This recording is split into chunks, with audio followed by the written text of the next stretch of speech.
Party गर्मा रही थी और शाम हंसी के ठहाकों और शराब के प्यालों में डूबती जा रही थी। अचानक प्रिया की बारी आ गई। लोग उससे पूछने के लिए सवाल सोचने लगे। मेरी धड़कनें ऐसे तेज हो गईं जैसे कोई गेम नहीं, मेरा ही इम्तिहान हो। कोई और पूछ पाता इससे पहले मैंने ही पूछ लिया। शादी से पहले प्यार हुआ है आपको? महफिल अचानक खामोश हो गई। कुछ लोगों ने उसके पति को छेड़ना शुरू कर दिया। सब बेसब्री से उसके जवाब का इंतजार कर रहे थे। उसने मुझे देखा और चुप रही। कुछ देर की खामोशी के बाद आखिरकार बोली, नहीं।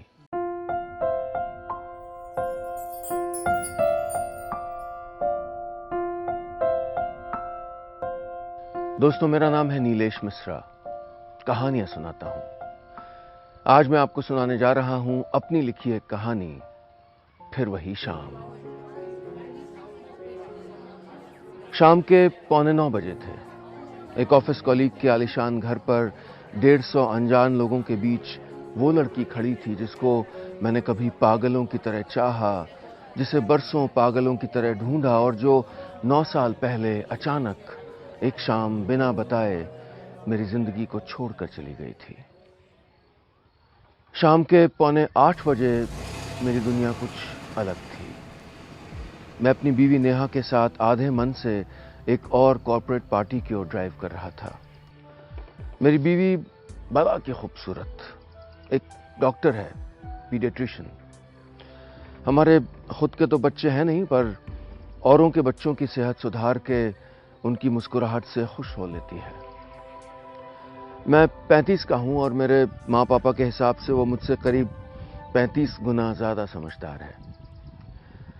उसने मेरे लिए नॉनवेज खाना शुरू किया, मुझे 6 बजे उठना सिखाया और ये ईमानदारी से मान लिया कि वो खराब ड्राइवर है।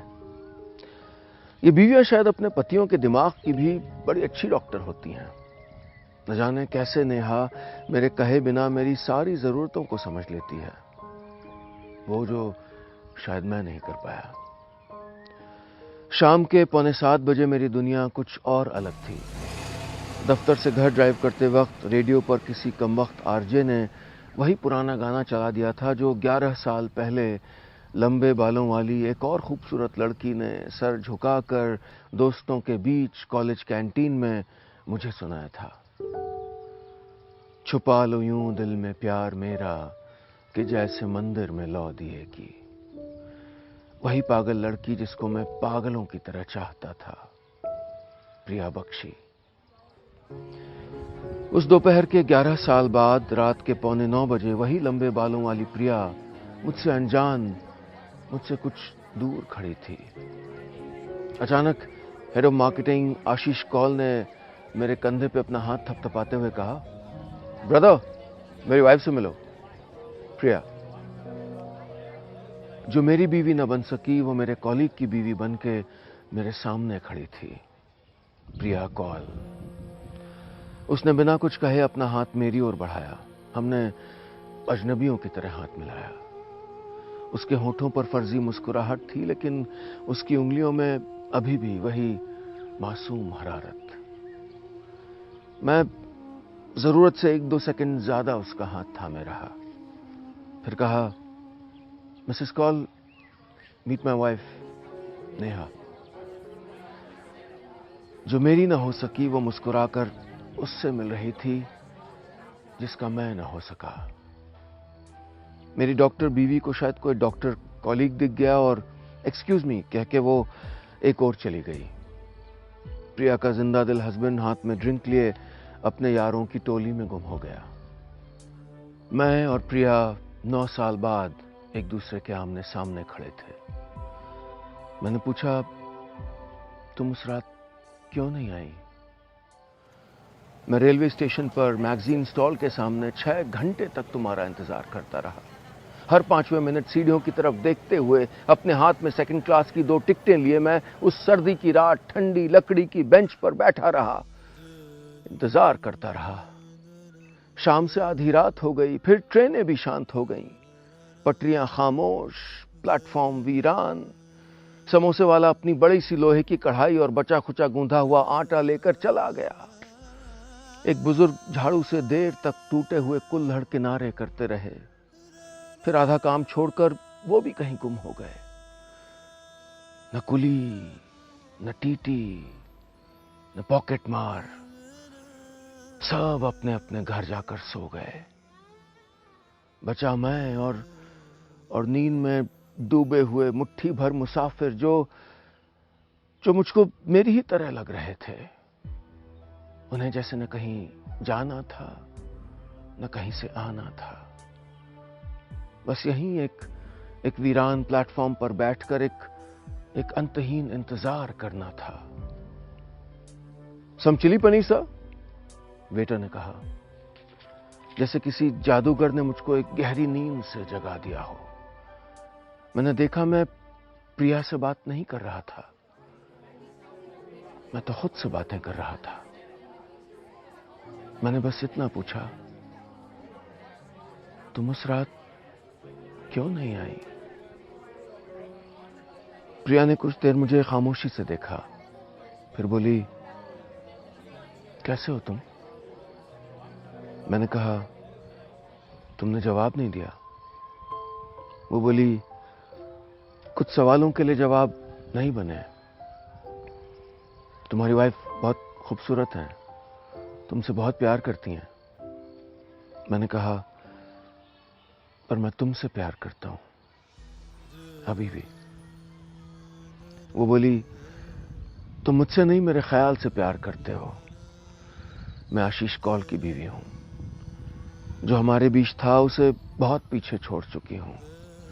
मैं खुश हूं और रेलवे स्टेशन पे नहीं, अपने हस्बैंड के कॉलीग के साथ एक पूल साइड लॉन में खड़ी हूं। जो वक्त हमने एक साथ बिताया था वो बहुत खूबसूरत था, लेकिन वो बीत गया। उसे जब तक थाम के रखोगे बस तकलीफ ही मिलेगी। मेरी डॉक्टर बीवी दूर से अपना सॉफ्ट ड्रिंक लिए मेरी ओर चली आ रही थी और मैं उस कैदी की तरह महसूस कर रहा था जिसके लिए मुलाकात का वक्त खत्म हो गया था। मैंने प्रिया की आंखों में आंखें डालकर कहा, तुम उस रात क्यों नहीं आई? उस ट्रेन के सफर ने हमारी जिंदगी बदल दी होती, हमारी शादी हो गई होती, हमारे बच्चे होते, हम खुश होते। कुछ ही पलों में मेरी डॉक्टर बीवी मेरे पास पहुंच गई।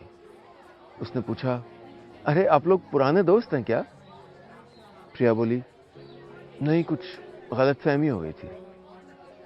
फिर मेरी आंखों में देखकर बोली, ये मुझे कोई और समझ बैठे थे। रात के 11:15 बजे थे। मेरी जिंदगी बदल चुकी थी। प्रिया मुझसे 10 मीटर दूर खड़ी थी अपने हस्बैंड के साथ। मुझसे बेडौल, मुझसे बदसूरत, मुझसे कम अक्ल, मुझसे हर मायने में कम। आशीष कौल, यही वो डफर था जिसे प्रिया ने मेरे बजाय चुना था।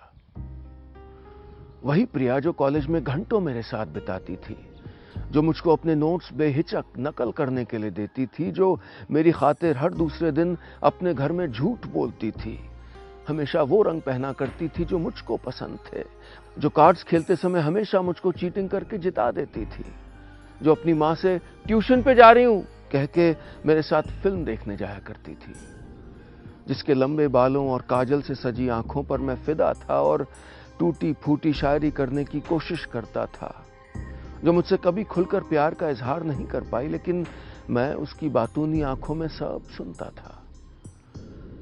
वही प्रिया जिससे एक दिन मैंने कहा था, चलो भागकर शादी कर लेते हैं, मैं रात को 9 बजे स्टेशन पे तुम्हारा इंतजार करूंगा। और जिसके इंतजार में 9 बजे से 9 साल बीत गए। मैं जानता हूं कि वो मुझसे झूठ कह रही थी, मैं जानता हूं कि वो मुझसे अब भी प्यार करती थी। मैं जानता हूं कि वो अब भी वही चुलबुली लड़की थी जो कॉलेज में मेरे साथ बैठती थी और कॉलेज के बाद रोज बहाना करके मुझसे मिलने आती थी। मैं जानता था कि यह शादी कोई मजबूरी रही होगी उसकी। एक शादी में कैद होना और अपने असली प्यार को छुपाना मुझसे बेहतर कौन जानता होगा। लेकिन शायद सच का सामना करने में वो घबरा रही थी। तभी पार्टी के होस्ट ने एक अनाउंसमेंट किया। सब मेहमानों को एक गेम खेलना था, ट्रूथ और डेयर। सच बोलो या हिम्मत दिखाओ कुछ करने की। प्रिया मेरे सामने बैठी थी और मैं सोचने लगा कि क्या ये इतने सारे लोगों के सामने सच बोल पाएगी। ये ट्रूथ और डेयर बड़ा मजेदार गेम है। 12 दोस्त एक सर्कल में एक दूसरे के सामने बैठे थे और एक दूसरे से निजी सवाल पूछ रहे थे। जो जवाब देने की हिम्मत करता था, लोग हंसते थे, तालियां बजाते थे। जो हिम्मत नहीं कर पाता था, उसे एक टास्क बता दिया जाता था। मेज पे चढ़ो, मुर्गा बनो, एक अनजान औरत से अपने प्रेम का इजहार करो। पार्टी गर्मा रही थी और शाम हंसी के ठहाकों और शराब के प्यालों में डूबती जा रही थी। अचानक प्रिया की बारी आ गई। लोग उससे पूछने के लिए सवाल सोचने लगे। मेरी धड़कनें ऐसे तेज हो गईं जैसे कोई गेम नहीं, मेरा ही इम्तिहान हो। कोई और पूछ पाता इससे पहले मैंने ही पूछ लिया। शादी से पहले प्यार हुआ है आपको? महफिल अचानक खामोश हो गई। कुछ लोगों ने उसके पति को छेड़ना शुरू कर दिया। सब बेसब्री से उसके जवाब का इंतजार कर रहे थे। उसने मुझे देखा और चुप रही। कुछ देर की खामोशी के बाद आखिरकार बोली, नहीं, मैंने सिर्फ आज तक अपने पति से सच्चा प्यार किया है।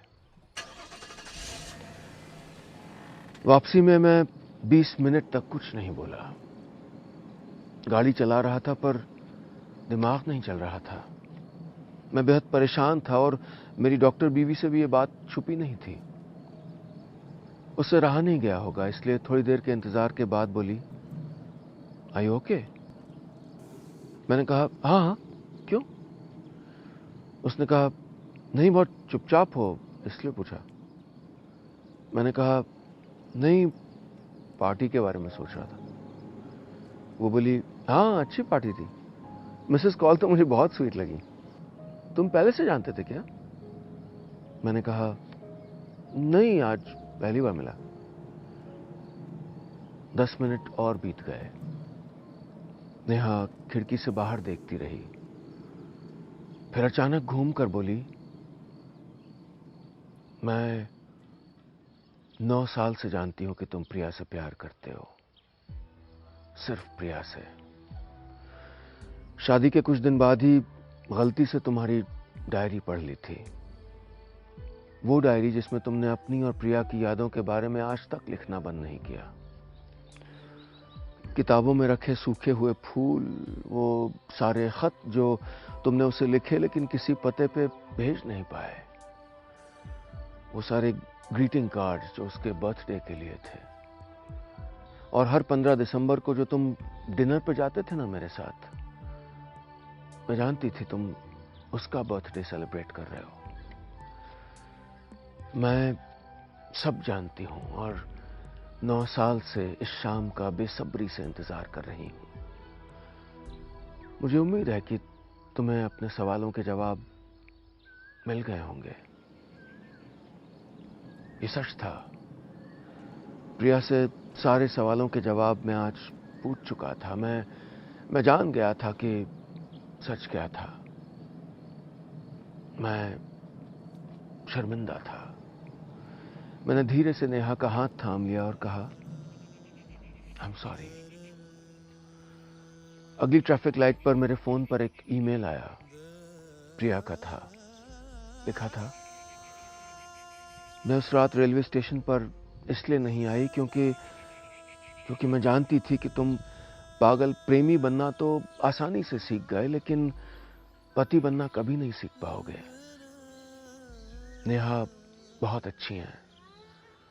उम्मीद है कि 9 साल बाद ही सही तुम अच्छे पति बन जाओगे। बस इतनी सी थी ये कहानी।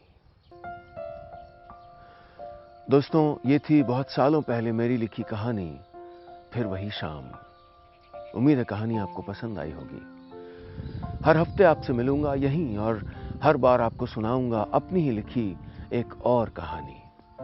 उम्मीद है कि आज शहर की इन कहानियों में कहीं ना कहीं आप अपने आप को जुड़ा हुआ पाएंगे। अपनी यादों, अपने लम्हों, अपनी जिंदगी को इसमें टटोलेंगे, खुद को पाएंगे।